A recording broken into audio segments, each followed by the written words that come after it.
అక్క ఎందుకు ఇంత లేట్గా వచ్చినావు? అందుకే నీ బాగాలేదురా, హాస్పిటల్ పోయి పని చూపించుకొని వచ్చినా. అయ్యో మళ్ళీ వాడిని తీసుకొని వస్తే మీకు మనశ్శాంతి ఉండదు, జ్వరం వచ్చినప్పుడు మాకు మనశ్శాంతి అప్పు ఉండదు. నువ్వురా గాడిగాలు హాయ్ చెప్పు. హాయ్ ఫ్రెండ్స్ అందరికి. మంచిగా చదువుకుంటున్నావా? వాళ్ళ ఇంటికైతే వచ్చేసి ఎవరి కోసం వచ్చినావు?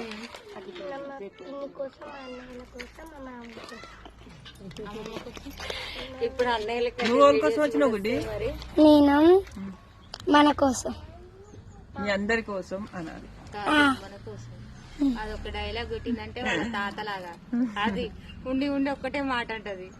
ఓకేనా మరి? ఓకే ఫ్రెండ్స్, నేనైతే నేనైతే రాత్రి కట్టినా, మా అక్కైతే ఇంకా రాత్రి కట్టినా కడతాను. నేనైతే రాననుకున్నా నిజంగా. అసలుకి నేను రాను, ఇక క్యాన్లో పెట్టిర్రు అని నిరాశ పడిన.